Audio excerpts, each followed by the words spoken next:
आज रोटीजा के full length test 2 को डिस्कशन करते हैं। ठीक है, एकदम मेन एग्जाम वाला फीलिंग देते हुए एकदम पहला पेज सेट किया गया है।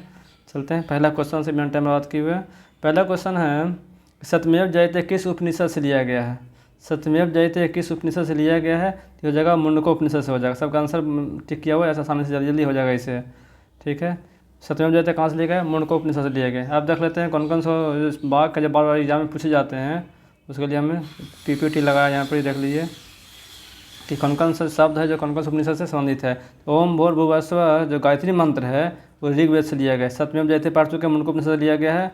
वसुधैव कुटुम्बकम है जो महोपनिषद से लिया गया है। ठीक है, अतिथि देवो भव वो तैत्तरीय उपनिषद से लिया गया है। और मातृ देवो भव ये भी तैत्तरीय से लिया गया है। ठीक है, अतिथि देवो भव और मातृ देवो भव दोनों तैत्तरीय उपनिषद से लिया गया है। अगला कि सर्वभवन्तु सुखनम और तस्मो माँ ज्योतिषगम है। सर्वभवन्तु सुखनम और तस्मो माँ ज्योतिषगम है जो बृहदारण्यक उपनिषद से लिया गया है। ठीक है, इस प्रकार से आसानी से हो जाएगा। चलो दूसरा नंबर क्वेश्चन पर जाते हैं। दूसरा नंबर क्वेश्चन है कि इस बौद्ध संगीति में बौद्ध धर्म के दोनों संप्रदाय का विभाजन हो गया था। ये चतुर्थ में हो गया था, महायान और हीनयान में बांट गया था। हड़प्पा के किस स्थल पर खेल के मैदान मिले हैं? तो धौलावीरा में खेल का मैदान मिला है। और धौलावीरा एक ऐसा हड़प्पा स्थल है जो यूनेस्को हेरिटेज में शामिल किया गया 2016 में। ठीक है, आगे पढ़ते हैं। उत्तर वैदिक काल में प्रजापति निम्नलिखित में किसका प्रमुख देवता थे? तो उत्तर वैदिक काल में जो प्रजापति थे वो सृजन के प्रमुख देवता थे। ठीक है, गुप्त काल में सर्वाधिक शिलालेख किस शासक का मिला है? तो कुमारगुप्त का मिला है। अगला कि निष्कर्म का सिद्धांत सर्वप्रथम किस उपनिषद में प्रतिपादित किया गया था? तो किया गया था ईशो उपनिषद में। ईशो उपनिषद में सबसे पहली बार निष्काम को वर्णित किया गया था। ठीक है, अगला पढ़ते हैं क्वेश्चन नंबर 7 कि मुगल काल में मुहतसिब कौन था? तो याचन प्रमाण पत्र जारी करने वाले का अधिकारी था ये। ठीक है, अमुक्त माल्यदा किस प्रसिद्ध शासक द्वारा लिखा गया है? तो कृष्णदेव राय द्वारा लिखा गया है। निम्नलिखित में से किस संत को कृष्ण और विष्णु का अवतार माना जाता है? तो इनको चैतन्य महाप्रभु को दोनों को क्या माना जाता है? कृष्ण और विष्णु का अवतार माना जाता है। अगला कि निम्नलिखित में से कौन सा सही सुमेलित नहीं है? तो ये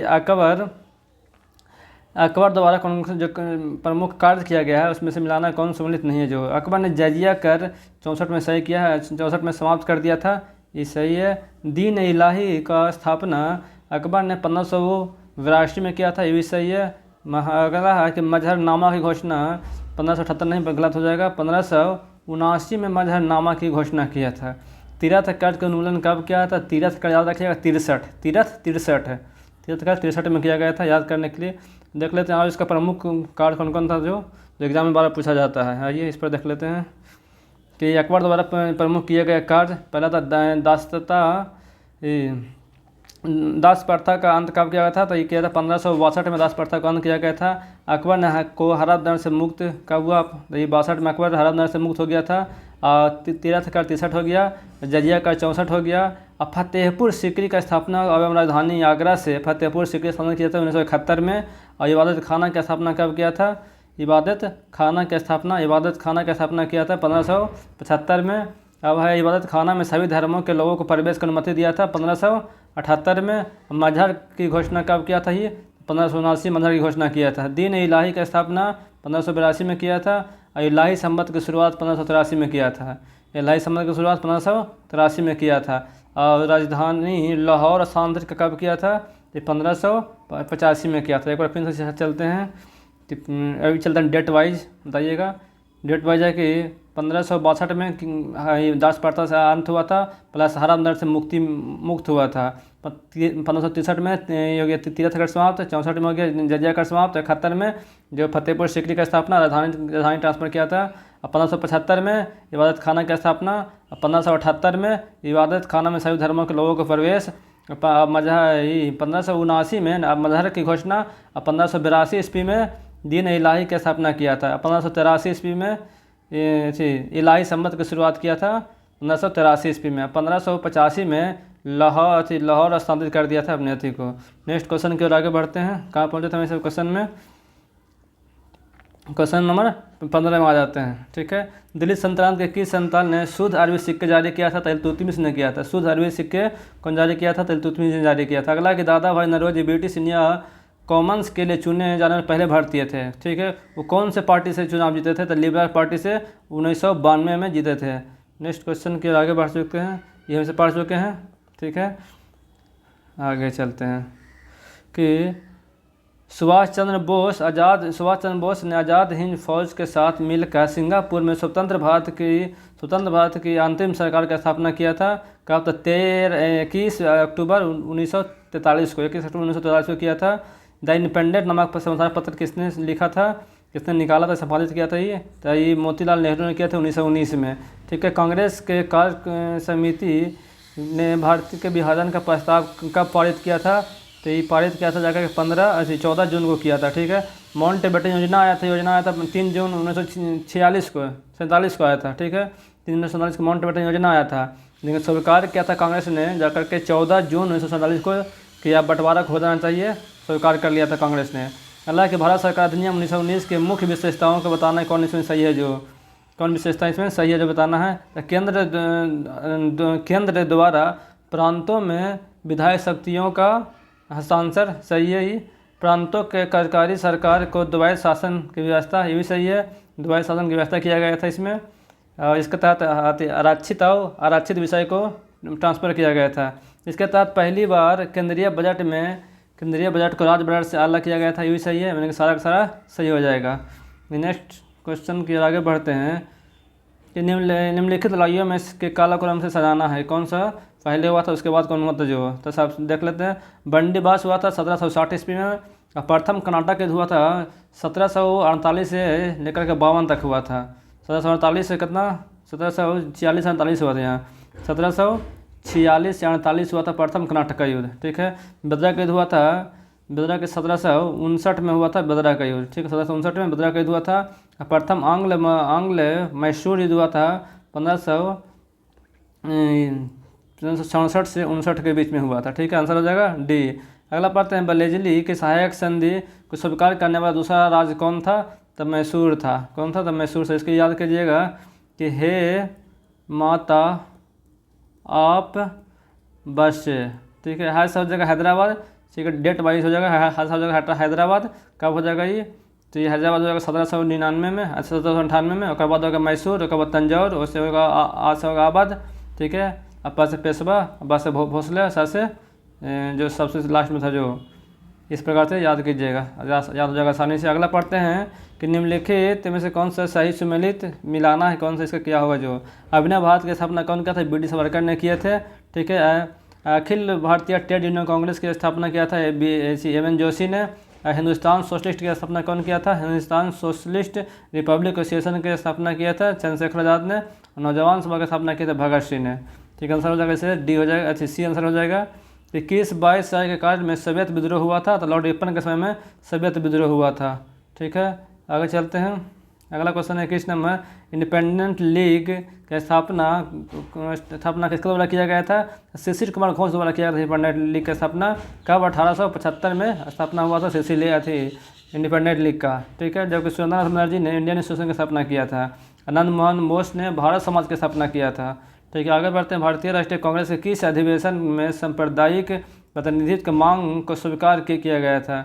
जो 1916 के लखनऊ अधिवेशन था, उसमें अंग्रेज ने सांप्रदायिक जो प्रतिनिधित्व था उसको उस प्रतिनिधित्व को मान लिया था।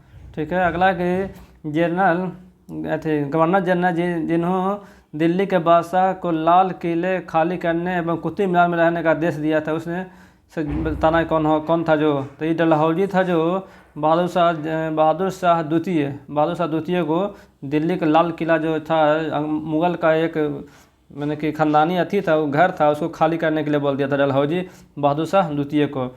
अगला कि किसने गांधी को वन मैन बाउंड्री फोर्स कहा था? तो ये कौन कहा था? तो माउंटबेटन ने कहा था। ठीक है, ये गांधी संग्रहालय में पहले ही, गांधी संग्रहालय घूमे पटना, तो वहाँ पर पहले में यही लगा हुआ है, एंट्री करते हैं, लिखा हुआ है दीवार पर कि वन मैन बाउंड्री फोर्स कौन है? तो ये गांधी जी। किसने बोला था? तो ये माउंटबेटन ने बोला था आज़ादी के समय। असहयोग आंदोलन के दौरान विदेशी कपड़ों को जलाने को एक निष्ठुर बर्बादी किसने घोषित किया था? रविंद्रनाथ टैगोर बोले थे जो कि असहयोग आंदोलन के दौरान जो कपड़े जब जलाया जा रहा था विदेशी कपड़े, तो बोले कि ये निष्ठुर बर्बादी है। ठीक है। अगला है कि लॉर्ड लॉर्ड डलहौजी के द्वारा भारत में रेलवे लाइन बिछाने का मुख्य कारण क्या था?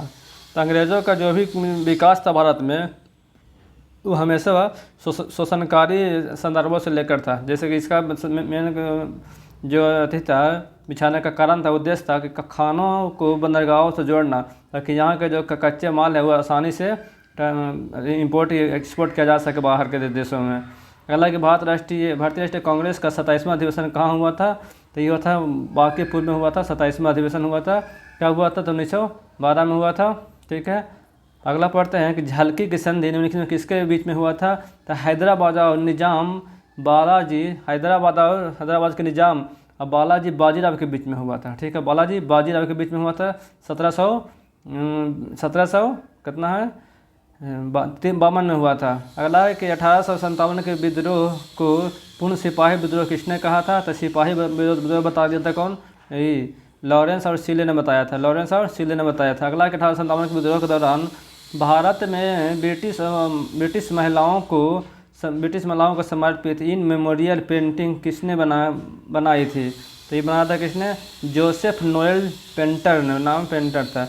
जोसेफ नोएल पेंटर उसने बनाया था इसको। ठीक है। अगला पढ़ते हैं नेक्स्ट क्वेश्चन के कि दाब का बीमा क्या होता है? तो दाब का बीमा होता है ML-T-2 होता है। ठीक है। दाब का ऐसे फार्मूला याद रखें तो बन जाएगा बल बाई एरिया होता है। बल बाई एरिया होता है। ये मैंने क्षेत्रफल हो गया। ठीक है। बल का ये होता है ML-T-2 होता है। एरिया का हो जाएगा कौन सा? लंबाई का स्क्वायर हो जाएगा। तो इस अनुसार ये हो जाएगा। ठीक है आंसर। अगला पढ़ते हैं। आंसर भी सही है कि एक दर्पण जो हमेशा वास्तविक वस्तु को सीधा प्रतिबिंब बनाता है कौन है? हमेशा सीधा प्रतिबिंब दो ही को बना सकता है कौन? या तो समतल दर्पण हो जाए या उत्तल दर्पण हो जाए। ठीक है। अगर ध्वनि का महत्वपूर्ण विशेषता जो त्वरण पिच होता है, जो इस पर निर्भर करता है कि उसकी आवृत्ति कैसी है। अगर आवृत्ति के हिसाब से त्वरण पिच निर्भर करता है। अगला है कि प्रिज्म से गुजरने पर प्रकाश का कौन सा रंग सबसे अधिक अपरिवर्तित होता है, मतलब सबसे अधिक रिफ्लेक्ट हो जाता है? तो बैगनी सबसे ज़्यादा रिफ्लेक्ट होता है। ठीक है। अगला क्वेश्चन चलते हैं। पदार्थ का परमाणु सिद्धांत सर्वप्रथम किसने दिया था? जॉन डाल्टन ने सबसे प्रथम दिया था। VVI क्वेश्चन है कि पदार्थ का परमाणु सिद्धांत सबसे पहले किसने दिया था? तो जॉन डाल्टन ने दिया था। अगला है कि निम्नलिखित में किस स्थान पर गुरुत्वाकर्षण बल सबसे अधिक होता है? तो पोल पर सबसे अधिक होता है। ध्रुव पर सबसे अधिक होता है, लेकिन भूमध्य रेखा पर सबसे कम होता है। नेक्स्ट है कि 37 क्वेश्चन कि 100 वाट के बल्ब 10 घंटे तक जलाया जाए तो कितना यूनिट बिजली का खपत हो? यूनिट पूछेगा तो सबको ऊपर रखना है, 1000 से भागा दे देना, ये आंसर हो जाता है। ठीक है। यहाँ होना चाहिए वाट में, यहाँ होना चाहिए घंटा में, तब। ठीक है। 1 यूनिट का आंसर हो जाएगा। मस्टर्ड गैस का उपयोग रासायनिक युद्ध में हुआ था। ठीक है। अंतरिक्ष में सीधे खड़े नहीं हो सकते हैं। इसका मुख्य कारण क्या है? इसका मुख्य कारण वहाँ गुरुत्वाकर्षण की उपस्थिति होना। गुरुत्वाकर्षण वहाँ नहीं आता, इसी कारण से हो जाएगा। ठीक है। तो उत्प्रेरक की इकाई क्या होता है? तो उत्प्रेरक की इकाई होता है हेनरी होता है। उत्प्रेरक की इकाई हेनरी होता है, जो कि प्रतिरोध की इकाई ओम होता है। ठीक है। आगे चलते हैं। निम्नलिखित में से किस तत्व सबसे अधिक समस्थानिक होता है? तो पोलोनियम का सबसे अधिक होता है, 33 गो होता है। पोलोनियम का कुल 33 गो होता है। 33 गो समस्थानिक पोलोनियम का होता है।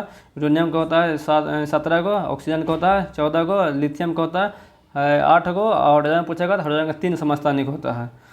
ठीक है। अगला है कि नींबू का pH मान कितना होता है? नींबू के pH मान 2.8 से लेकर के 2.2 से लेकर 2.8 तक होता है। ठीक है। कुछ भी इसमें हो सकता है, 2.8 भी हो सकता है, 2.2 भी हो सकता है। याद रखिएगा 2 रुपये में 2 नींबू, आराम से याद हो जाएगा इसे।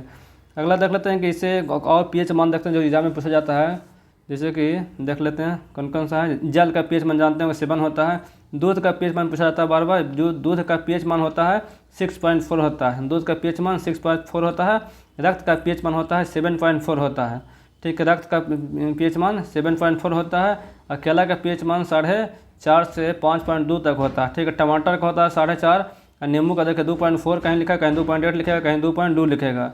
ठीक है। और मक्खन का पीएच मान होता है 6 से लेकर के 6.1 से लेकर 6.4 तक होता है। शराब याद रखिए जरूर 2 पॉइंट है तो नीतीश कुमार से भेंट, ठीक है, हमें समझ रहे हैं। 2 पॉइंट है नीतीश कुमार से भेंट, मतलब कि दारू पीजिएगा तो नीतीश सरकार से भेंट हो जाएगा, पुलिस पकड़ के लेकर चल जाएगा, इसी प्रकार से।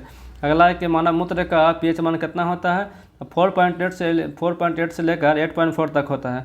समुद्री जल का पीएच मान कितना होता है, 8.5 होता है समुद्री जल का पीएच मान, ठीक है। इस प्रकार से इसका हो गया। अगला क्वेश्चन देखते हैं। अगला है कि गैसो हॉल के बारे में है कि गैसो हॉल का मिश्रण में क्या क्या शामिल होता है। तो 90% उसमें पेट्रोल होता है और 10% एल्कोहल होता है। अगला ये ग्रेफीन है क्या है, तो कार्बन का नैनो स्वरूप है ग्रेफीन। अगला है कि समताप और दाब पर सभी गैसों में समान आयतन में अणुओं की संख्या समान होता है, तो किस नियम से संबंधित है, ठीक है। अवगाद्रो में याद रखिएगा, याद रखने बता रहे हैं, इसका आंसर अवगाद्रो हो जाएगा। अवगाद्रो में याद रखिएगा, अवगाद्रो में जो समान ताप रहेगा भी और समान दाब दोनों रहेगा, ठीक है। समान ताप भी रहेगा, समान ताप और दाब दोनों रहेगा तो अवगाड्रो हो जाएगा। जहाँ क्वेश्चन में देखिए कि समान ताप है समान दाब है, दोनों सम्मिलित है, तो हो जाएगा कौन, अवगाड्रो हो जाएगा, ठीक है। जबकि बॉयल्स में सिर्फ रहेगा कौन सा रहेगा, इसमें ताप सिर्फ रहेगा दिया हुआ क्वेश्चन में, ठीक है। चार्ल्स में कौन रहेगा, सिर्फ दाब दिया हुआ रहेगा, ठीक है। इस प्रकार से छांट सकता है आसानी से। अगला है कि कार्बोनेटाइट किस धातु का अयस्क है, तो यूरेनियम का अयस्क है कार्बोनेटाइट। अगला क्वेश्चन की ओर देखते हैं कि एल्काइन किसका अल्काइन का अनुसूत्र क्या होगा, तो हो जाएगा कार्बन की संख्या प्लस हाइड्रोजन 2 की संख्या प्लस -2 हो जाएगा, कौन सा, एल्काइन का। इसको याद करने के लिए याद रखिएगा पहले होता है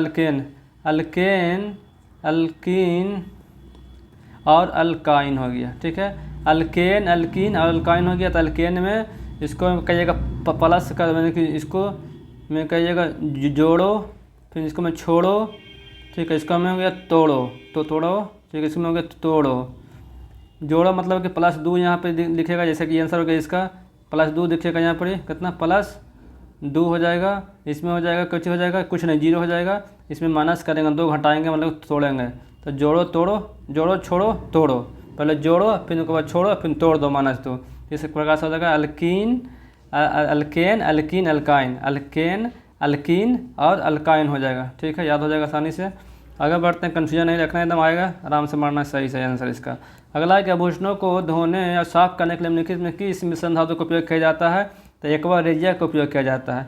अगला है कि किस तत्व को पीट कर पतली चादर बनाया जाता है, तो धातु का गुण होता है कि पीट कर आप चादर बना सकते हैं या लंबी तार खींच सकते हैं। किसका आंसर हो जाएगा, धातु इसका आंसर हो जाएगा, ठीक है। कोलाइडी विलयनों का शुद्धिकरण निम्नलिखित में से किस विधि द्वारा नहीं किया जाता है, ठीक है। किस विधि द्वारा नहीं किया जाता है, तो ऑप्शन 1 है कि इलेक्ट्रोलाइसिस विधि द्वारा किया जाता है, डायलिसिस विधि द्वारा किया जाता है, और सूक्ष्म निस्पंदन विधि द्वारा भी किया जाता है, इसे बोलते हैं अल्ट्राफिकेशन।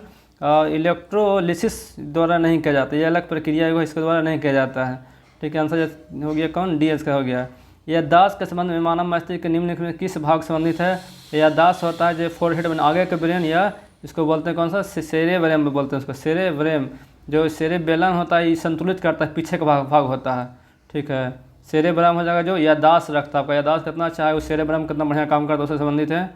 अगला है कि पीएच मान में से पढ़ चुके हैं, नेक्स्ट देख लेते हैं कि नेक्स्ट क्वेश्चन है कि सूची 1 को सूची 2 से मिलाना है। सूची 1 को सूची 2 से मिलाना है कि विटामिन B7 किससे संबंधित है, ये बालों के झड़ने से संबंधित है। विटामिन B12 है जो ये प्राणिसी रक्तता से संबंधित है, याद रखिए, रक्तता से संबंधित है विटामिन B12।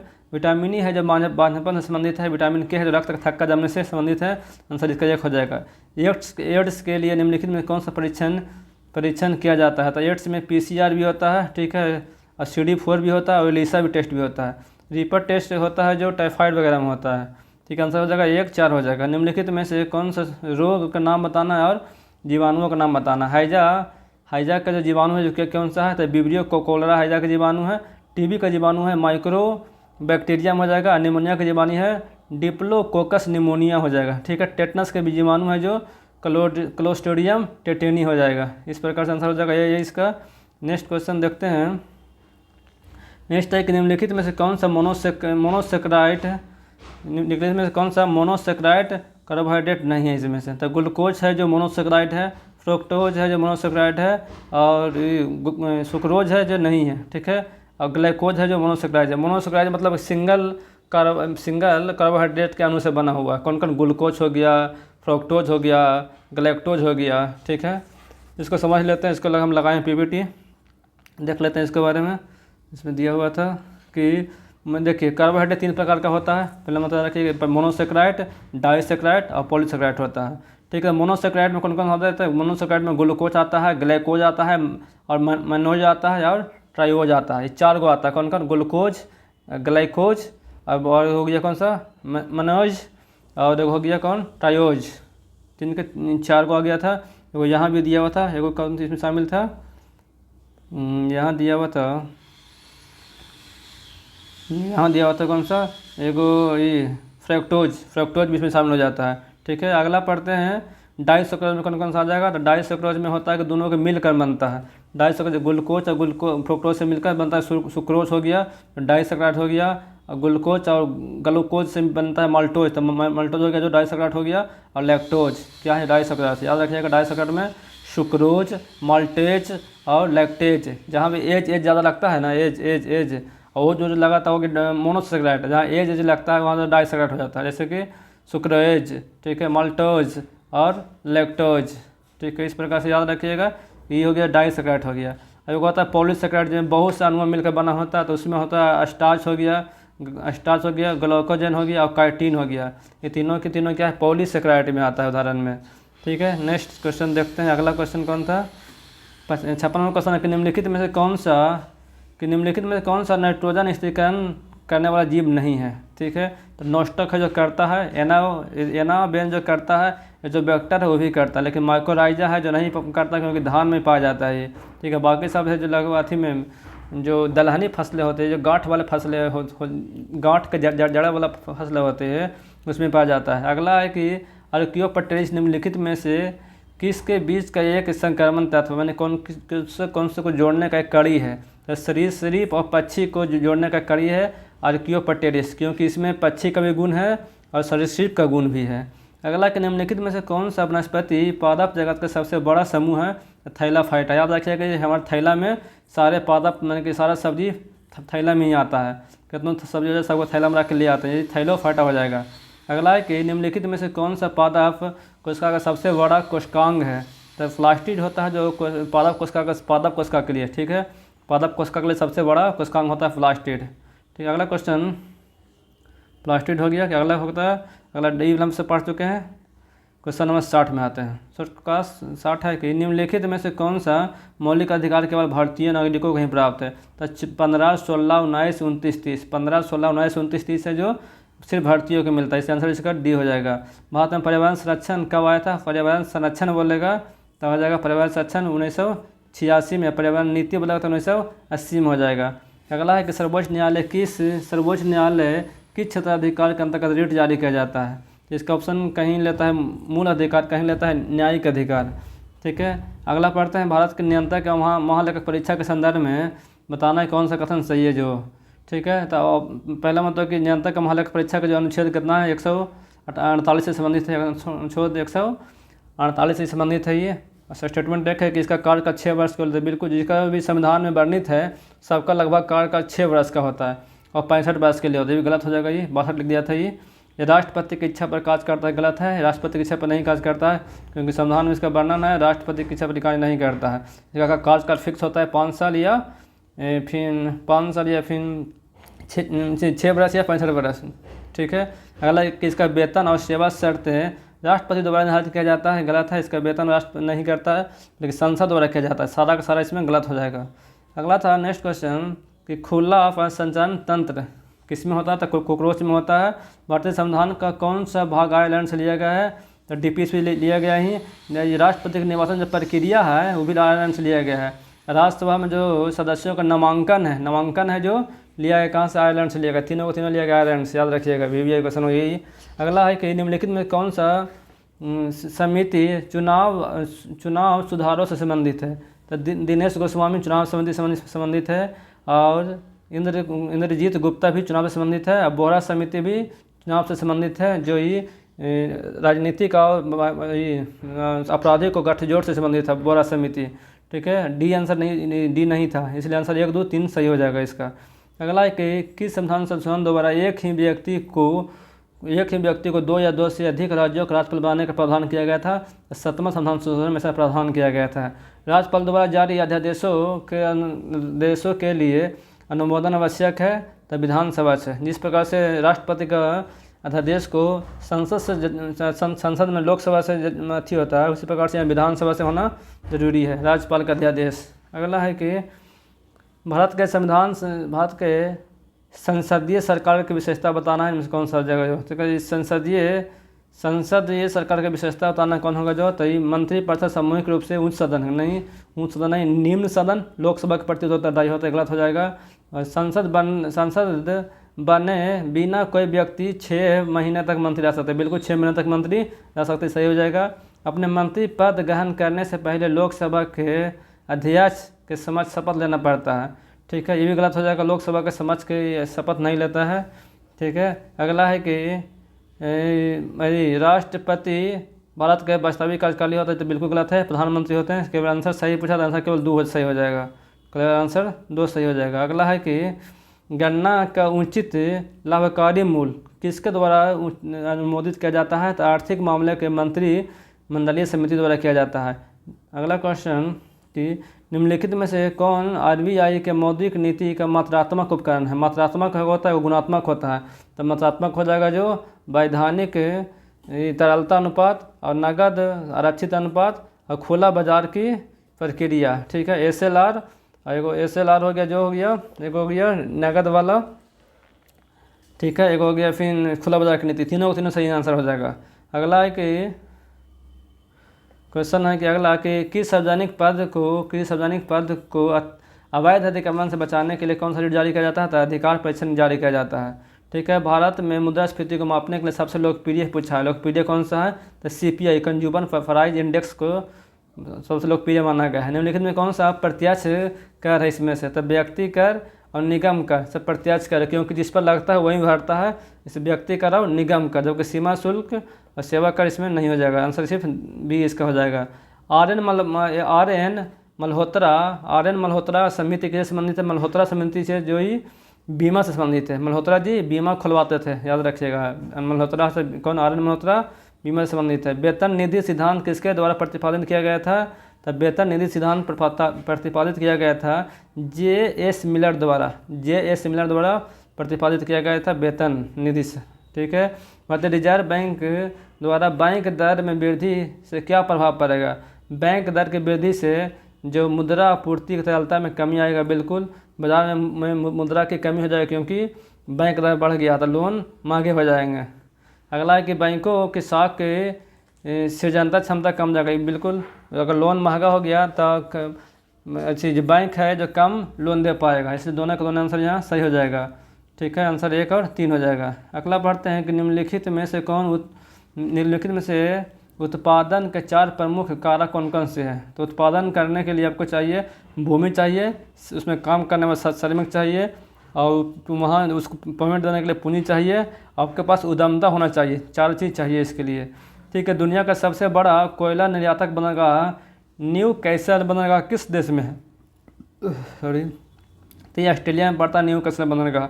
निम्नलिखित में से कौन सा भारत सरकार का राजकोषीय नीति का उद्देश्य नहीं है? राजकोषीय नीति का उद्देश्य नहीं है तो पूर्ण रोजगार प्रोवाइड करना है, और मूल्य को स्थिरता प्रदान करना भी है। ठीक है, और धन आय के समान वितरण करना भी राष्ट्रकोषीय नीति का प्रावधान है, जबकि अंतर सरकारी व्यवसाय का विनियमन करना नहीं है। अगर पढ़ते हैं नेक्स्ट क्वेश्चन की ओर, राजस्व घाटे की तुलना में राजकोषीय घाटा हमेशा क्या होता है? तो हमेशा अधिक हो जाएगा, कौन? राजकोषीय घाटा हमेशा अधिक होगा राजस्व घाटा से। ठीक है, अगला है कि उत्तर से दक्षिण की ओर दिए गए पहाड़ियों को सजाना है, उत्तर में कौन है, उसके बाद सबसे नीचे में कौन है? जो इसमें सबसे नीचे में हो जाएगा कौन सा? ऑप्शन देख से चलते हैं, नल्ला मलाई, उसके बाद जावेद पहाड़ी, उसके बाद नीलगिरी, उसके बाद अन्ना मलाई सबसे नीचे में हो जाएगा। ठीक है, उत्तर में सबसे उत्तर में होगा नल्ला मलाई, फिर जावेद पहाड़ी, फिर नीलगिरी, फिर अन्ना मलाई हो जाएगा। अगला कि 38वीं समांतर रेखा किसके बीच में है? तो 38वीं है जो उत्तरी कोरिया दक्षिणी कोरिया के। 49वीं पूछेगा तो हो जाएगा अमेरिका और कनाडा के बीच में हो जाएगा। ठीक है, 3 जनवरी को उपसौर पेरिहेलियन की घटना घटती है। ठीक है, 3 जनवरी को। तो इस दिन है जो सूर्य, इस दिन पृथ्वी की सूर्य से दूरी बहुत कम हो जाती है, सबसे कम दूरी रहती है इस समय में। तो इसको बोलते हैं 3 जनवरी को उपसौर या पेरिहेलियन। ठीक है, भारत के सबसे बड़े भाग में किस प्रकार के वन पाए जाते हैं? तो ये उष्णकटिबंधीय पर्णपाती वन पाया जाता है लगभग उत्तर भारत पूरा में, और दक्षिण भारत के जो पठारी इलाका है, जहाँ पश्चिमी घाट और पूर्वी घाट को छोड़कर। ठीक है, कौन सा वन पाए जाते हैं? तो पर्णपाती वन पाए जाते हैं। अगला क्वेश्चन चलते हैं कि ग्रेनाइट एक अग्नेय चट्टान है, इसका रूपांतरण होता है निस्फ बदलता है, ये निस्फ में बदलता है। अगला कि नदियों का वह विसर्प वाहिका जो गोखू झील के रूप में पाया जाता है क्या कहलाता है? उसे चौर कहते हैं। कहाँ उसको चौर करते हैं? बिहार में। अगला कि निम्नलिखित में कौन सा खानाबदोश जनजाति नहीं है? तो केसक जो खानाबदोश हैं, एक जगह से दूसरी जगह घूमते रहते हैं, और मसाई भी हैं जो खानाबदोश हैं, और पिग्मी भी खानाबदोश हैं। जबकि लेप्चा जो सिक्किम पा जाते हैं वो अपना घर बनाकर स्थायी रूप से रहते हैं। अगला कि लंबे रेडियो तरंग पृथ्वी के वायुमंडल में किस परत से प्रवर्तित होता है? तो जो लंबे रेडियो तरंग है वो जाकर आयन मंडल से प्रवर्तित होता है। अगला कि परमाणु ऊर्जा संयंत्र और उसके स्थान के बारे में बताना है, कौन सा सही विकल्प नहीं है जो? तो कोटा जो परमाणु संयंत्र राजस्थान में बिल्कुल सही है। तारापुर जो परमाणु संयंत्र महाराष्ट्र में है। काकरापारा गुजरात में है। नरौरा उत्तर प्रदेश में सही है। ठीक है, आंसर सी हो जाए इस प्रकार से। अगला है नेक्स्ट क्वेश्चन, निम्नलिखित में कौन सा देश स्थल रुद्ध नहीं है? अफगानिस्तान चारों पट से घिरा हुआ देश है, मंगोलिया भी घिरा हुआ देश है, और बोलिविया भी चारों पट से घिरा हुआ देश है, लेकिन रसिया है वह स्थल रुद्ध देश नहीं है। शीतोष्णकटिबंधीय घास व देश को नाम बताना है। जो कैंटबरी घास मैदान कहाँ पाया जाता है? तो कैंटबरी न्यूजीलैंड में पाया जाता है, कैंटबेरी। ठीक है, अगला पुस्टाज पाया जाता है हंगरी में, अब वेल पाया जाता है दक्षिण अफ्रीका में, पंपास है जो उत्तरी अमेरिका में पाया जाता है, घास के मैदान है शीत वाला ही। पर्ल ऑफ साइबेरिया किस झील को कहा जाता है? तो बैकाल को कहा जाता है पर्ल ऑफ साइबेरिया, यानी कि साइबेरिया की मोती है बैकाल झील। अगला क्वेश्चन है कि पूर्वी बिहार के को प्रभावित करने वाला जो नरवेस्टर की उत्पत्ति कहाँ होता है? तो ये बंगाल की खाड़ी में उत्पन्न होती है। नरवेस्टर तूफान की हवा होती है। जो भारत की वैसी नदी जो हिमालय के सभी श्रृंखला को काटती है, मतलब कि पूरा हिमालय को पार करके आती है। एक हो जाएगा सिंधु। ठीक है, एक हो जाएगा कौन सा? सतलज हो जाएगा, जो पूरा काटते हुए आती है। सिंधु और सतलज, ऑप्शन से सतलज यहाँ हो जाएगा आंसर। नेक्स्ट चलते हैं 96 नंबर क्वेश्चन में। बिहार में अब तक कितनी बार राष्ट्रपति शासन लग चुका है? तो लग चुका कितनी बार? तो 8 बार लग चुकी है। पहली बार कब लगा था? तो 1962 में पहली बार लगा था। 1962 में पहली बार लगा था। निम्नलिखित में से कौन सबसे कम अवधि तक बिहार के मुख्यमंत्री पद पर रहे थे? तो इन सतीश प्रसाद रहे थे, मात्र 5 दिन तक रहे थे बस। सतीश प्रसाद सिंह रहे थे। दरभंगा में किला और जामा मस्जिद का निर्माण करवाने वाला सुल्तान कौन सा था? तो मोहम्मद बिन तुगलक था। मोहम्मद बिन तुगलक था। अगला पढ़ते हैं, शिशुनाग ने किसे पराजित कर शिशुनाग वंश की स्थापना किया था? नागदशा को हराकर जो फिर अपना वो वंश शिशुनाग वंश की स्थापना किया था। ठीक है, अगला कि मगध की राजधानी वैशाली से पाटलिपुत्रा स्थानांतरित किया था किसने? कालाशोक ने किया था। वैशाली से पाटलिपुत्रा कर दिया था। पहले पाटलिपुत्रा था, तो पाटलिपुत्रा से किया था वैशाली कौन? तो पुत्र में शुंग किया था। उसका बेटा कालाशोक हुआ जो फिर से राजधानी पाटलिपुत्रा स्थापित कर दिया था। ठीक है, अगला क्वेश्चन है कि अजातशत्रु को किस राज्य के साथ युद्ध में पहली बार अजातशत्रु ने किस युद्ध में पहली बार महाशिलाकंटक और रथ मुसल जैसे अन्य जो नए हथियार थे उसका उपयोग किया था? तो बज्जी के खिलाफ किया था। ठीक है, अगला है कि ईरानी यात्री अब्दुल लतीफ़ किस मुग़ल शासक के शासनकाल में बिहार आया था? तो ये आया था जहांगीर के समय में बिहार आया था। लतीफ़ किसके समय में आया था? तो जहांगीर के समय में आया था लतीफ़। अगला है कि बिहार प्रांतीय किसान सभा की स्थापना किसके द्वारा किया गया था? स्वामी सहजानंद के द्वारा किया गया था। 1929 में किया गया था बिहार प्रांतीय किसान सभा की स्थापना। अगला है कि बिहार में आपदा प्रबंधन की सेंडाई फ्रेमवर्क कब लागू हुआ था? तो 2015 में लागू किया था। ठीक है, ये पहला स्टेट था भारत का जो सेंडाई फ्रेमवर्क लागू किया था। किससे संबंधित है? तो आपदा से संबंधित है। अगला है कि भारत का कौन सा जिला जूट उत्पादन करने में अग्रणी है? तो पूर्णिया जूट उत्पादन करने में सबसे अग्रणी राज्य है, अग्रणी स्टेट है, मतलब कि अग्रणी जिला है बिहार का। निम्नलिखित में कौन सा जलकुंड जो जलकुंड है मुंगेर में स्थित है? तो सीता जितना भी राम से संबंधित हो जाएगा सब कहाँ है? तो ये मुंगेर में है। ठीक है, जो सीता हो गए, रामेश्वर हो गए, ऋषि भी यहीं है। ठीक है, याद रखिए ऋषि यही है। अगला है कि 2011 की जनगणना के अनुसार किस जिले में महिलाओं की साक्षरता दर सबसे कम थी? तो इस सहरसा में थी, मैंने गलती हो गया था, किस में था? इस सहरसा में था। अगर सबसे अधिक पूछेगा कहाँ है तो महिला पुरुष दोनों में हो जाएगा, ये कहाँ हो जाएगा? ये सबसे अधिक है तो रोहतास में है। वैसे पूछेगा सबसे कम कहाँ है तो पूर्णिया में हो जाएगा। ठीक है, पुरुष में पूछेगा तो भी पूर्णिया हो जाएगा, लेकिन महिला पूछेगा ऐसी चल जाएगा सहरसा। कहाँ? सहरसा महिला में इसका कम हुआ था। अगला निम्नलिखित में से कौन सा मंत्रिपरिषद के बैठकों की अध्यक्षता करता है? तो मुख्यमंत्री करता है। तो जानवर करते होंगे। जिला परिषद अध्यक्ष का इस्तीफा अपना किसको सौंपता है? तो जिला परिषद अध्यक्ष जो अपना मजिस्ट्रेट को, जिला मजिस्ट्रेट को अपना इस्तीफा सौंपता है। भारत सरकार द्वारा हाल ही में लॉन्च किया गया जू विन प्लेटफॉर्म किससे संबंधित है? तो ऑप्शन से मार सकते हैं कि बिन से क्या था, हमेशा पढ़े थे कोविन, तो कोविन मतलब टिकट लगाया था कोविड का, वहीं पर ये भी जगह जो से हो जाएगा जू घर वाला, यानी कि anti rapid, anti snake venom जैसी जोनोटिक टीकों का रियल टाइम ट्रैकिंग से संबंधित है ये जूनविन। ठीक है, जूविन हो गया। आगे चलते हैं नेक्स्ट क्वेश्चन की ओर। विधानसभा के सदस्य चुने जाने का न्यूनतम आयु क्या होता है? तो ये होता है 25 वर्ष। विधानसभा हो या फिर लोकसभा हो, दोनों का आयु कितना होता है? 25 वर्ष होता है। अगला है कि भारत में ह्यूमन पैपिलोमा वायरस टीकाकरण पहली पहल के संदर्भ में कथन पर विचार करना है। इसका उद्देश्य है कि 9 से लेकर 14 वर्ष की आयु की लड़कियों को गर्भाशय ग्रीवा में कैंसर से बचाव का टीका करना। ये सही है। यह कौन सा मंत्रालय द्वारा लाया गया था? ये परिवार कल्याण मंत्रालय द्वारा लाया गया था। ये सही हो जाएगा। महिला कल्याण मंत्रालय देगा तो गलत हो जाएगा आपका। ठीक है, आंसर हो जाएगा परिवार कल्याण मंत्रालय द्वारा लाया गया था। भारत में महिलाओं में जो गर्भाशय ग्रीवा के कैंसर सबसे आम तौर पर देखा जाता है। ठीक है, आंसर हो जाएगा इसका दो गलत हो जाएगा, 1 और 3 सही हो जाएगा। ठीक है, 2025 में परमाणु ऊर्जा क्षेत्र में प्रस्तावित संशोधनों के बारे में बताना है। 2025 में परमाणु ऊर्जा के क्षेत्र में क्या क्या संशोधन किया गया था? इस संशोधन का उद्देश्य है परमाणु ऊर्जा के उत्पादन में जो FDI है उसका अनुमति दिया क्या %? 49% अनुमति दे दिया है। ठीक है, यही गलत है, यहाँ 100 लिखा तो गलत हो गया था। ठीक है, अगला है कि निजी व विदेशी निवेश को प्रोत्साहन करने के लिए परमाणु क्षति के लिए जो नागरिक दायित्व अधिनियम 2010 में संशोधन किया गया, ये भी सही है। इसमें संशोधन करके थोड़ा लचीला बनाया गया है। अगला है कि परमाणु ऊर्जा अधिनियम 1962 वर्तमान में परमाणु ऊर्जा में निजी क्षेत्र के भागीदारी को प्रतिबंधित करता है। ये भी सही है। ठीक, आंसर हो जाएगा कौन? ठीक कर लीजिएगा, पहला गलत हो जाएगा तो 2 और 3 आंसर सही हो जाएगा इसका। अगला है कि 2000 क्वेश्चन है कि वित्तीय वर्ष 2022-23 के लिए पंचायती उन्नत सूचकांक के संदर्भ में निम्नलिखित कथनों पर विचार करना है। ठीक है, यह सूचकांक है जो पंचायती राज मंत्रालय द्वारा प्रकाशित किया गया है। बिल्कुल सही है, पंचायती राज मंत्रालय द्वारा शुरू किया गया है। अगला है कि गुजरात सर्वश्रेष्ठ श्रेणी में वाले राज्य के प्रथम स्थान पर आई, भी सही है। इसमें केवल 2 पंचायत है, ये गलत हो जाएगा। केवल जहाँ लग गया केवल 2 पंचायत नहीं है, अनेक पंचायत शामिल किया गया है +1 कैटेगरी में।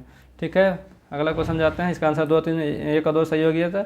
नीति आयोग द्वारा जारी राजकोषीय स्वच्छ सूचकांक 2025 के संदर्भ में निम्नलिखित पर विचार कीजिए। तो उड़ीसा ने इस सूचकांक में शीर्ष स्थान हासिल किया है कि जो उसका राजकोषीय वित्त सूचकांक सबसे अच्छा है उड़ीसा का। ठीक है, बिहार 5वां स्थान गलत हो जाएगा। बिहार 13वें स्थान पर था। बिहार 13वें स्थान पर था। ठीक है, इस सूचकांक राजकोषीय घंटे व ऋण स्तर और राजस्व प्रदर्शन के आधार पर प्रदर्शन किया गया, ये सही है।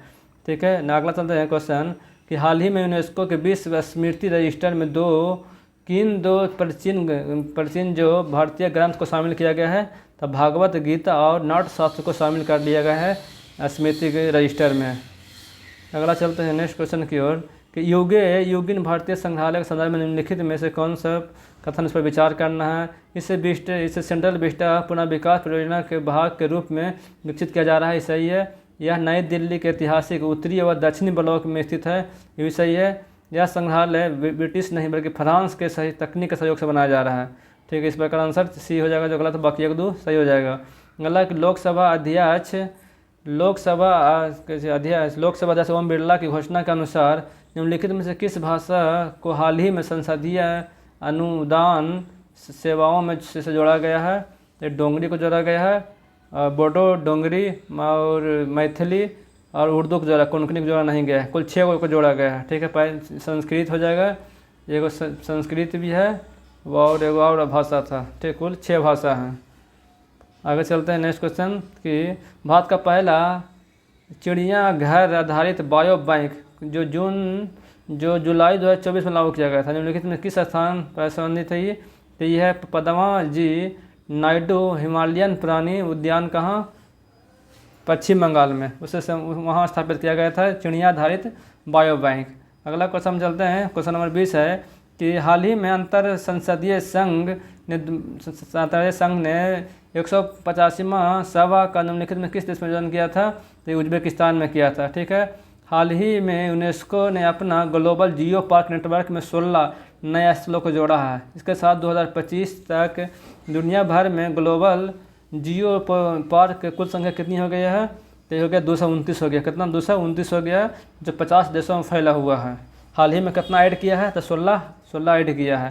ठीक है, कौन सा देश दुनिया का पहला देश बन गया है जिसने सभी नई पंजीकृत कार के लिए 100% इलेक्ट्रिक वाहन अपनाया है? तो ये नॉर्वे बन गया है, जहां नया पंजीकृत वाहनों का 100% इलेक्ट्रिक होगा, नॉर्वे का। ठीक है, पूरी तरह से आर्टिफिशियल इंटेलिजेंस AI का उपयोग करके बनाई गई दुनिया की पहली फीचर फिल्म के बारे में निम्नलिखित में कथन को सही के बताना कौन सा है? जो सीधा आंसर पर चलते हैं। आंसर है कि यह इसका शीर्षक है ए विजार्ड ऑफ जोस। ये विजार्ड ऑफ जोस है, याद रखिएगा। फिल्म का नाम क्या है?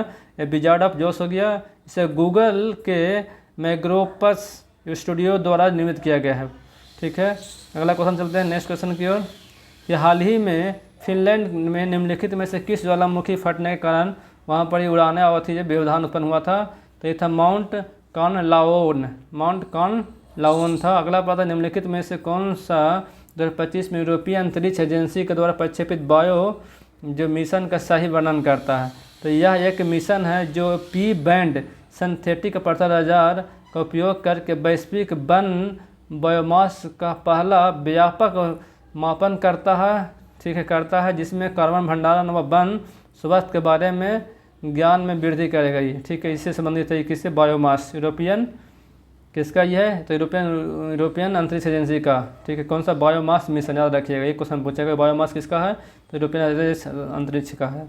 अगला कि विज्ञान एवं प्रौद्योगिकी विभाग द्वारा शुरू किया गया इवोल्यूशंस कार्यक्रम किससे संबंधित है? तो भारत में इलेक्ट्रॉनिक वाहन के घटकों का स्टार्टअप को समर्थन करना है। तो भारत में इलेक्ट्रॉनिक वाहन के छोटे छोटे पार्ट पुर्जा बनाता है, जो स्टार्टअप उसको बढ़ावा देना है, उसके लिए कौन सा लाया है? ये इसके लिए इनोवल्यूशन आया है, मतलब इवोल्यूशंस। अगला है कि नेक्स्ट पढ़ते हैं 27 नंबर आते हैं कि अगला 27 नंबर है कि 2025 में अंतर्राष्ट्रीय अंतरिक्ष स्टेशन गए अंतरिक्ष यात्रियों के हाल ही वापस के संबंध में निम्नलिखित कथन बताना है। तो इसमें एक नासा अंतरिक्ष यात्री का सुनीता विलियम और बुल हो गया, जो कुछ बीच बिलमोर हो गया, जो ISS पर 9 महीने से अधिक समय के बाद भारत वापस आए। बिल्कुल 9 महीने के बाद आए थे। कौन? सुनीता विलियम और बीच बिलमोर था, दोनों को 9 महीने बाद वापस आया था। ठीक है, चालक दल SpaceX ड्रैगन अंतरिक्ष यान का उपयोग करके पृथ्वी पर लौटे थे, भी सही था। ठीक है, अगला है कि रूसी यात्री भी, इसमें एक रूसी यात्री भी वापस आए थे। इस तीनों को तीनों सही है। लुपेक्स के बारे में पढ़ते हैं। लुपेक्स जिसे चंद्रयान 5 के नाम से जाना जाता है। ठीक है, किसका साथी है ये? तो भारत के इसरो और जापान का JAXA का है। इसका उद्देश्य है कि रोवर को उपयोग करके 280 किलो के रोवर का भेजा जाएगा, इसमें उसका उपयोग करके पानी और बर्फ़ की खोज करना है। JAXA मिशन है चंद्रयान 5 का ये उद्देश्य है। अगला है कि भारतीय AI मिशन के तहत लॉन्च किया गया भारतीय AI कंप्यूट पोर्टल। कौन सा? AI कंप्यूट पोर्टल का उद्देश्य क्या है? इसका उद्देश्य है कि भारत केंद्रीय AI मॉडल विकसित करने हेतु शोधकर्ताओं और स्टार्टअप को GPU 18,000 GPU एक्सेस और क्लाउड स्टोरेज और AI टूल प्रदान करेगा। ठीक है, इसी के लिए एक पोर्टल खोला गया है, भारत AI कंप्यूट। अगला है क्वेश्चन देखते हैं,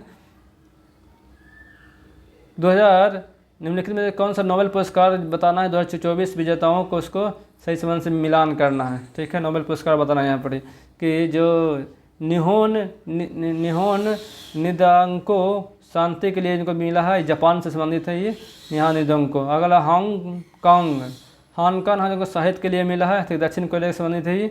अगला कि जीन जम्पर किससे संबंधित है, तो अर्थशास्त्र से संबंधित है जीन जम्पर, ठीक, सॉरी जीन जम्पर किसको, रसायन से संबंधित है जीन जम्पर। और अगला है कि डारोन एसमोगलू, ये है अर्थशास्त्र से संबंधित है, इसका आंसर हो जाएगा डी। देख लेते हैं कि मैंने कि वर्तमान में ओलंपिक के बाद ही नोबेल पुरस्कार किसको किसको दिया, कौन कौन क्षेत्र में, एक नज़र में जल्दी से रिवीजन कर लेते हैं। चलिए शुरू करते हैं। पहला है कि भौतिक के क्षेत्र में मिला किसको, तो ये मिला था हॉपफील्ड को, और ये हिल्टन को दिया गया था, कृत्रिम बुद्धिमत्ता विकास करने के लिए दिया गया था।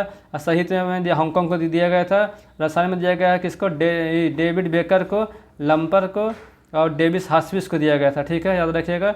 डेविस बेकर और जॉन लंपर और डेविस हास्पिस को रसायन के क्षेत्र में दिया गया, प्रोटीन डिजाइन करने के लिए इसको दिया गया था। चिकित्सा में दिया गया विक्टर एक्ब्रोस और गैरी रुकनबोक को दिया गया था, किसे माइक्रो आरएनए की खोज करने के लिए चिकित्सा के क्षेत्र में मिला था। शांति में पढ़ चुके हैं, ठीक है। अर्थशास्त्र में मिला था किसको किसको अर्थशास्त्र में मिला है, तो डोरेन एस एल मोगुल और साइमन जॉनसन, उसके बाद है जेम ए रॉबिन्सन को, ठीक है, इसको मिला कौन कौन, डेरोन, साइमन और जेम्स को मिला है अर्थशास्त्र के क्षेत्र में। कौन सा संस्थाओं का निर्माण कैसे होता है, इसका समृद्धि कैसा है, इसके लिए इसको दिया गया है। चलते हैं नेक्स्ट क्वेश्चन की ओर। नेक्स्ट क्वेश्चन है कि आईसीसी पुरस्कार 2024 के संबंध में विचार करना है। जसप्रीत बुमराह को आईसीसी जो पुरुष क्रिकेट ऑफ द ईयर के जो सर गारफील्ड सोबर्स ट्रॉफी और आईसीसी पुरुष टेस्ट क्रिकेटर का खिताब मिला, दोनों को जसप्रीत बुमराह जीता, बिल्कुल सही है। स्मृति मंधाना को T20 को मिला है, गलत हो जाएगा, उनको वनडे के लिए मिला है क्रिकेटर ऑफ द ईयर, ठीक है। अगला कि न्यूजीलैंड के अमेरिया को आईसीसी टेस्ट मिला, गलत हो जाएगा, ठीक है। इंग्लैंड के जो रिचर्ड इंग्लिश वर्थ है, एम्पायर है, उनको एम्पायरिंग करने के लिए मिला है। आंसर हो जाएगा 1, 3 और, ठीक है, 1, 3 और 3 सही लिया, लेकिन इसका नाम यहाँ गलत लिख दिया है। इसको देख लेते हैं इसके बारे में, इसका पीपीटी लगाए हम। आइए शुरू करते हैं पीपीटी से कि पुरुष पुरस्कार देख लेते हैं आईसीसी में, कि जो ICC men's cricket of the year दिया गया जसप्रीत बुमराह को, ठीक है। आईसीसी में जो महिला क्रिकेटर ऑफ द ईयर दिया गया है वो दिया गया मेली केयर को, मेली केयर वहाँ लिखा था, वहाँ कुछ और नाम लिखा था, मेली केयर को दिया गया जो न्यूजीलैंड से संबंधित है, ठीक है। अगला आईसीसी पुरुष में वनडे में किसको दिया गया है, तो ये अफगानिस्तान के खिलाड़ी हैं उमर राजाई को दिया गया है, ठीक है, उमर राजाई को दिया गया है। आईसीसी महिला में वनडे के दिया गया स्मृति मंधाना को, वनडे वाला मिला स्मृति मंधाना को। और आईसीसी मेंस टेस्ट में मिला जसप्रीत बुमराह को, और T20 की बात करेगा मेंस T20 क्रिकेट तो मिला अर्शदीप को, और T20 में महिला की बात कीजिएगा तो मेली केयर को ही मिला है, मेली केयर को मिला है किसमें, T20 में। एम्पायर के लिए पढ़ चुके हैं, रिचर्ड इंग्लिश वर्थ को मिला था, ठीक है। इस प्रकार से पूरा कवर कर लिया मैं सब, सर इसमें ख़त्म हो गया। नेक्स्ट क्वेश्चन चलते हैं। नेक्स्ट आ जाते हैं क्वेश्चन नंबर 132 है कि मिस वर्ल्ड 2000, मैंने बताने कौन सा क्वेश्चन सही है, जो मिस वर्ल्ड 2025 हैदराबाद में भारत में आयोजित हुआ था, बिल्कुल सही है। 2050 से मिस वर्ल्ड की बात करें, मिस यूनिवर्स नहीं, मिस वर्ल्ड, ठीक है। थाईलैंड के ओपल सुचाता चुआंगश्री ने मिस वर्ल्ड 2025 का खिताब जीता था, बिल्कुल सही है। डेनमार्क के विक्टोरिया केज को मेक्सिको में आयोजित मिस वर्ल्ड जीता है, ये भी सही है। डेनमार्क की है कौन, विक्टोरिया केज, जब मेक्सिको में आयोजित हुआ था मिस वर्ल्ड मिस यूनिवर्स, उसमें जीती है। 1, 2, 3 सही है, ठीक है। इसके बारे में देख लेते हैं, इसके बारे में पीपीटी लगाए हैं, एक सेकंड, आइए देख लेते हैं। यह है कि जो 72वां हुआ था मिस वर्ल्ड हुआ था, ये बात 72वां हुआ था, हैदराबाद में हुआ था। विजेता कौन रहा था, तो ये थाईलैंड के थी कौन, ओपल जो जीती थी, और भारत के प्रतिनिधित्व नंदिनी गुप्ता किए थे मिस वर्ल्ड में, नंदिनी गुप्ता किए थे, ठीक है। और इसमें जो 72वां मिस यूनिवर्स था जो ज़्यादा क्रम का है, 72 क्रम का मिस यूनिवर्स है, ठीक है। जो एरिना मेक्सिको में हुआ था, जीती थी विक्टोरिया केज ने, जो डेनमार्क के थे विक्टोरिया केज जीती थी। भारत की ओर से गया था रीता सिंघा गई पार्टिसिपेट की थी, ठीक है, लेकिन नहीं जीत पाई थी। इस प्रकार से याद कर लीजिएगा आसानी से। चलिए आगे के बढ़ते हैं। नेक्स्ट क्वेश्चन है कि UNEP champion of the earth award 2024 के संबंध में निम्नलिखित पर विचार करना कौन सा सही है जो बताना है। भारतीय पर्यावरणविद माधव गाडगिल को UNEP से अर्थ लाइफ टाइम अचीवमेंट अवार्ड मिला है, बिल्कुल सही है। UNEP champion of the earth को संयुक्त राष्ट्र का सर्वोच्च पर्यावरण पुरस्कार बोला जाता है। ये सही है कि दोनों के दोनों ये सही है। इसके बारे में तो देख भी सकते हैं आप, इसे PPT लगाए हम कि UNEP भारत के जो पर्यावरणविद हैं माधव गाडगिल, उन्हें लाइफ टाइम अचीवमेंट अवार्ड से अवार्ड किया गया, ठीक है, जो ये सर्वोच्च पुरस्कार है ये। इस प्रकार से अगला क्वेश्चन चलते हैं। नेक्स्ट क्वेश्चन आ जाते हैं कि भारत नौसेना का हाल ही में अदन की खाड़ी में निम्नलिखित में से किस देश ने रॉयल सेना के साथ पार्टनरशिप किया था, ठीक है, तो किस देश के साथ पार्टनरशिप किया था, इसका आंसर बताइएगा, टिक नहीं किए हम। अगला क्वेश्चन है कि राष्ट्रीय खेल पुरस्कार 2024 के संबंध में निम्नलिखित में से कौन सा कथन पर विचार करना है। डी गुकेश को अपनी उपलब्धि के लिए मेजर ध्यानचंद अवार्ड से सम्मान करने वाला, ठीक है, बिल्कुल इसको मेजर ध्यानचंद अवार्ड मिला है, ठीक है, आंसर एक सही हो जाएगा। दूसरा है कि 2024 में कुल 32 खिलाड़ियों को अर्जुन अवार्ड प्रदान किया गया है, जिनमें से शारीरिक रूप से सक्षम और पैरा खेल दोनों सैनिक एथलीट शामिल हैं, बिल्कुल ये सही है। हरमनप्रीत कौर हॉकी से संबंधित प्रदर्शन के लिए खेल रत्न मिलेगा, ये गलत हो जाएगा, ठीक है। इसके बारे में देख लेते हैं हम सब, इसका भी PPT लगाए हैं, बहुत ज़बरदस्त, देखिए देख लेते हैं। यहाँ पर है कि कौन सा मंत्रालय देता है, तो युवा कल्याण और खेल मंत्री जो प्रदान करता है, हर साल दिया जाता है, ठीक है। 2024 में कुल 47 पुरस्कार बांटे गए हैं, कितना 47 पुरस्कार टोटल बांटे गए हैं। मेरा ध्यानचंद पुरस्कार है, जिसे 25 लाख रुपये राशि मिलता है, उसमें डी गुकेश को जीता है, और परवीन कुमार जीते हैं जो पैरा एथलीट हैं, और हरमनप्रीत कौर हॉकी में जीते हैं, कौन सा मेरा ध्यानचंद पुरस्कार जीते हैं, और मनु बाकर भी जीती है, ठीक है, मनु बाकर भी जीती है निशानेबाजी के क्षेत्र में। इस प्रकार से हो गया आंसर इसका। अगला है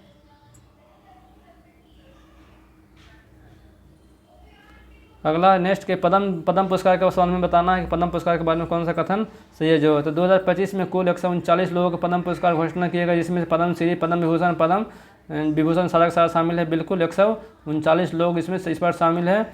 बिहार के प्रसिद्ध शास्त्रीय जो गायक है शारदा सिन्हा को उन्हें पद्म विभूषण दिया गया, गलत हो जाएगा, पद्म भूषण नहीं पद्म विभूषण दिया गया है।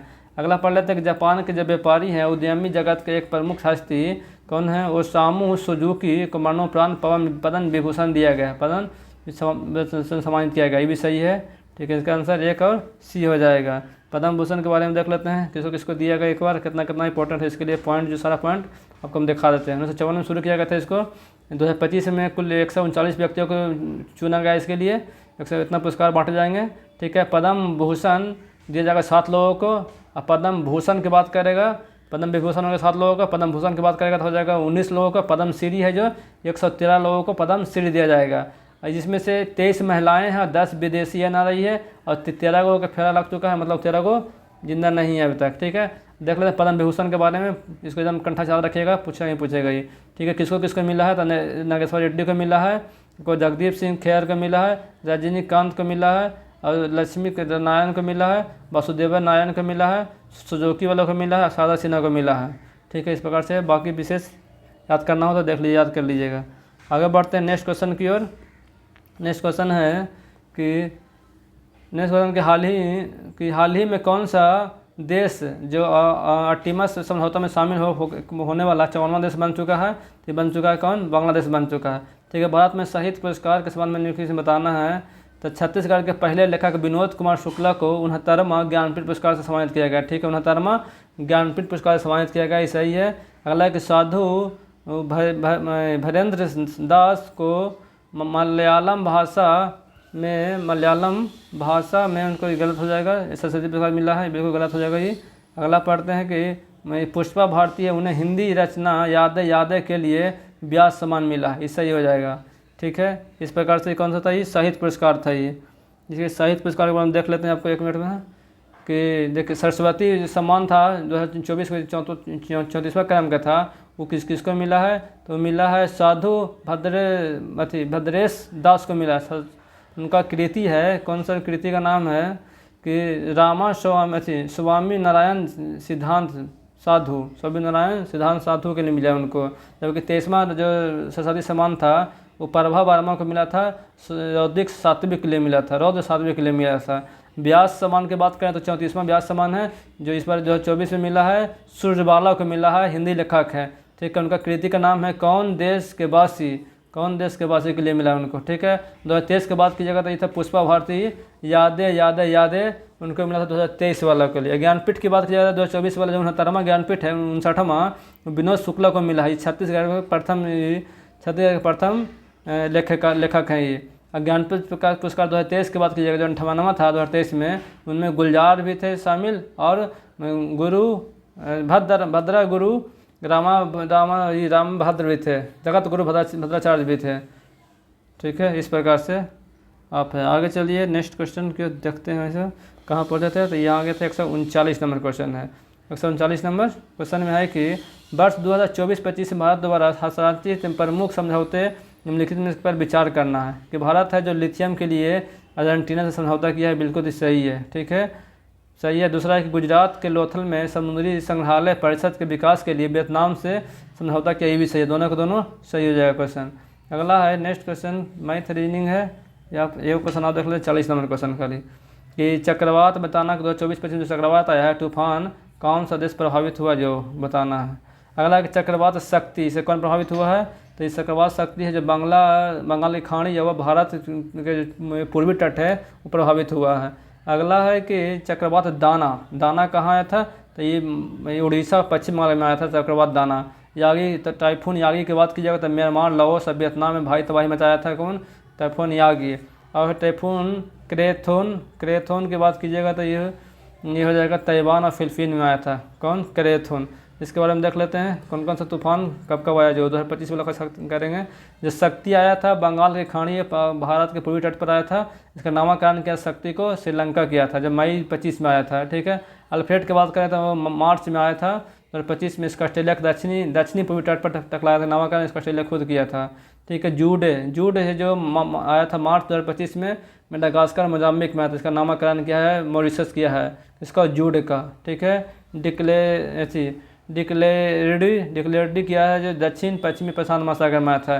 चीड़े आया, इसका नामकरण किया है मोजाम्बिक ने, जो आया था, अच्छा नामकरण किया है मॉरिशस आया था मोजाम्बिक में, ठीक है। दो का किया, चीड़े और जूड का नामकरण मोजाम्बिक ने किया था। राफेल में आया था, ये कहाँ, फ्रांस में आया था। इस प्रकार से सारा तूफान आप देख सकते हैं। दाना के आया था कहाँ, नामकरण कतर ने किया था दाना का।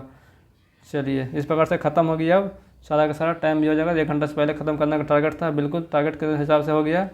अच्छा लगा होगा तो ज़रूर लाइक और सब्सक्राइब करेंगे। Thank you.